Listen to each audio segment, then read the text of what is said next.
जैसा कि आप सभी जानते हैं, सच की हमेशा जीत होती है और हमारी एक छोटी सी प्रयास आप तक बड़ी खबर पहुंचाती है। तो स्वागत करते हैं आप सभी का STS न्यूज चैनल पर। आगे बढ़ने से पहले आप इस वीडियो को लाइक और चैनल को सब्सक्राइब जरूर कर ले और साथ में बेल आइकन भी प्रेस कर ले। चलिए बढ़ते हैं खबरों की। बता दें, प्रधानमंत्री नरेंद्र मोदी ने शुक्रवार को सरकारी विभाग और संगठन में नवनियुक्त करीब 71,426 कर्मचारियों की नियुक्ति पत्र सौंपे और कहा है कि रोजगार मेले उनकी सरकार की पहचान बन गया है तथा भर्ती प्रक्रिया सुव्यवस्थित हुआ पारदर्शी हुई है। प्रधानमंत्री ने 10 लाख कर्मियों के लिए भर्ती अभियान रोजगार मेला के तहत वीडियो कॉन्फ्रेंसिंग के माध्यम से ये नियुक्ति पत्र सौंपे। उन्होंने कहा है कि यह कार्यक्रम साफ दर्शाता है कि उनकी सरकार जो संकल्प लेती है उसे पूरा करके दिखाती है। और आपको बता दें कि मोदी ने कहा, निरंतर होते ये रोजगार मेले अब हमारी सरकार की पहचान बन गए हैं। दिल्ली सरकार और उपराज्यपाल विनय कुमार सक्सेना के बीच खींचातान कम होती नजर आ रही है। अब टीचर्स की ट्रेनिंग का मामला दोनों के बीच उलझा है।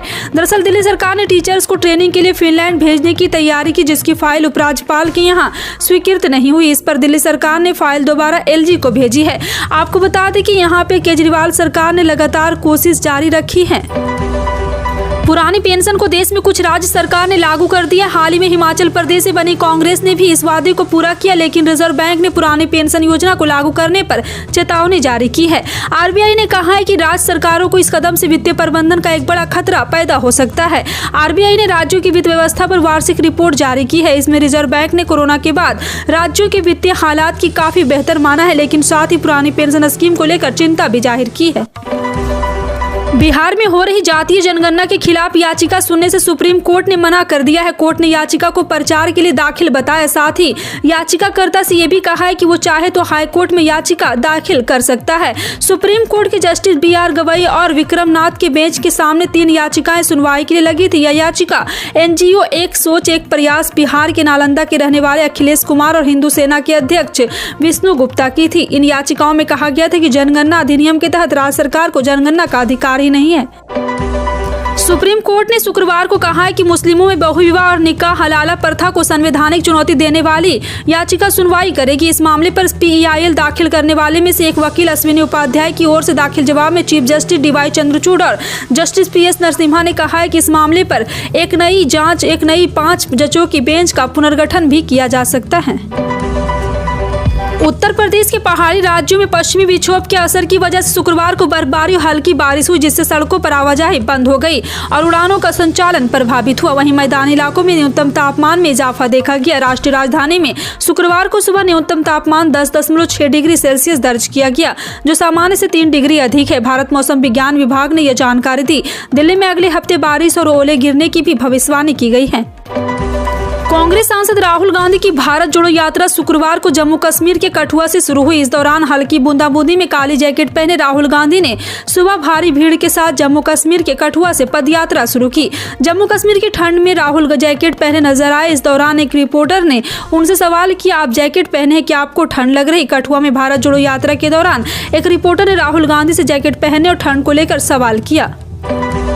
त्रिपुरा में विधानसभा चुनाव की तारीखों का ऐलान की कुछ ही देर बाद कांग्रेस की बाइक रैली पर हुए पथराव मामले में चुनाव आयोग ने संज्ञान लेते हुए संबंधित अधिकारी के खिलाफ कार्रवाई की है। चुनाव आयोग ने इस मामले में जिरानिया सब डिवीजन के SDPO को निलंबित कर तत्काल प्रभाव से हटा दिया, जबकि आयोग ने रानी बाजार थाने के प्रभारी अधिकारी और जिरानिया थाने के प्रभारी अधिकारियों को तत्काल प्रभाव से हटा दिया है। इस बार गणतंत्र दिवस के मौके पर भारतीय नौसेना का नेतृत्व एक महिला लेफ्टिनेंट करने वाली है। लेफ्टिनेंट कमांडर दिशा अमृत भारतीय नौसेना के 144 युवा नाविकों के गणतंत्र दिवस दल का नेतृत्व करेगी। यह झांकी नारी शक्ति को बल में प्रदर्शित करेगी। नौसेना के अधिकारियों ने बताया कि कर्तव्य पथ पर परेड में 3 महिलाएं और 5 पुरुष अग्निवीर भी शामिल होंगे। लेफ्टिनेंट अमृत के अलावा यहाँ पे पुरुष अग्निवीर भी शामिल होंगे और लेफ्टिनेंट अमृत के अलावा एक अन्य महिला अधिकारी सब लेफ्टिनेंट वल्ली मीना SP नौसेना दल के 3 कमांडरों के दोस्त में शामिल होंगी। बता दें, बजट पेश होने में बस कुछ दिन बचे हैं। इस बार सरकार बजट में किसानों को बड़ा तोहफा दे सकती है। 2024 के आम चुनाव से पहले अपने आखिरी पूर्व बजट में सरकार PM किसान सम्मान निधि की राशि को 6,000 रुपये से बढ़ाकर 8,000 रुपये सालाना कर सकती है। सूत्रों के मुताबिक कृषि मंत्रालय की ओर से बजट में इस योजना को बेहतर बनाने की सिफारिश की गई है। प्रधानमंत्री कार्यालय भी इस योजना के पक्ष में है। इस योजना का सरकार को सीधा राजनीतिक लाभ भी होता है, लेकिन क्योंकि ये किसान सम्मान निधि देश में हाशिए पर रह रहे हैं, हैं किसानों तक सीधे पहुंचती है। सूत्रों ने बताया है कि सरकार इस योजना की साल में मिलने वाली 3 किस्त को बढ़ाकर 4 कर सकती है। बजट में इसका ऐलान किया जा सकता है। अभी किसानों को साल में 3 बार किस्त मिलती है।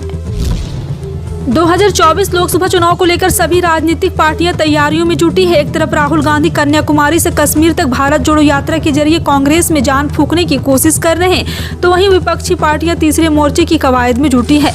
इस सब के बीच बीजेपी अपने 2024 मिशन को आगे बढ़ाने के लिए यूपी में मंथन कर रही है। इसको लेकर रविवार को बीजेपी प्रदेश कार्य समिति की बैठक शुरू हो गई है, जिसमें प्रदेश बीजेपी के तमाम संगठन प्रभारी अध्यक्ष, जिला अध्यक्ष समेत 700 पदाधिकारी शामिल हुए।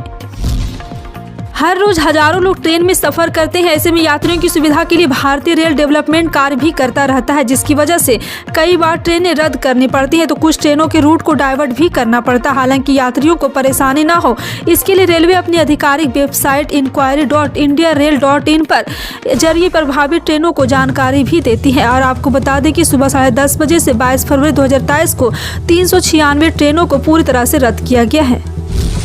राजस्थान सरकार जल्द ही किसानों को खास तोहफा देने जा रही। कारण सरकार कम लागत और कम समय में कृषि क्षेत्र में फसलों की निगरानी करने और रसायनों के छिड़काव के लिए ड्रोन मुहैया कराने जा रही है। इसके लिए 2 साल में हायरिंग सेंटर पर करीब 1500 ड्रोन की व्यवस्था की जाएगी। इसका लाभ कम आय वाले किसान ले सकेंगे। अधिकारियों की माने तो इससे किसानों को बड़ा फायदा होगा। जो किसान एडवांस ड्रोन खरीद नहीं सकते, ऐसे किसानों को सरकार इन्हें किराए पर देगी। दिल्ली एनसीआर में शीतलहर का सितम कम होने के साथ ठंड से भले ही राहत मिल गई है, लेकिन प्रदूषण अभी बरकरार है। राष्ट्रीय राजधानी में 22 जनवरी की सुबह आसमान में धुंध और कोहरे की चादर देखने को मिली। हालांकि न्यूनतम तापमान में बढ़ोतरी दर्ज की गई। वहीं भारत मौसम विज्ञान विभाग के मुताबिक दिल्ली की हवा खराब श्रेणी में बनी हुई है। केंद्रीय प्रदूषण नियंत्रण बोर्ड के आंकड़ों के मुताबिक दिल्ली के आनंद विहार में सुबह 9 बजे के मुताबिक गुणवत्ता सूचकांक यानी एयर क्वालिटी इंडेक्स 450 दर्ज की गई। पहलवानों के आरोप और खेल मंत्रालय के एक्शन के बीच बड़ा सवाल अब यह उठ रहा है कि भारतीय कुश्ती फेडरेशन के अध्यक्ष ब्रजभूषण शरण सिंह का अगला दांव क्या होगा। क्या वो कुश्ती संघ के अध्यक्ष पद से इस्तीफा देंगे या पद न छोड़ने के अपने स्टैंड पर कायम रहेंगे। इस बात का फैसला उत्तर प्रदेश के अयोध्या में होने वाले कुश्ती संघ की कार्यकारिणी बैठक में हो सकता था।